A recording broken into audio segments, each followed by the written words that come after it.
তো আমাদের বাড়ি পুজো, তো এই যে এই জিনিসগুলো নিয়ে এসছে।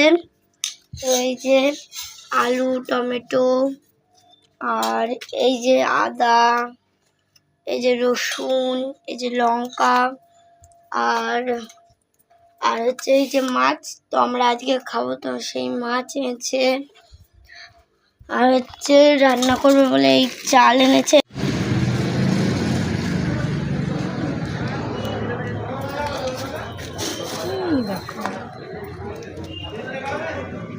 এই দেখো ভিখারি।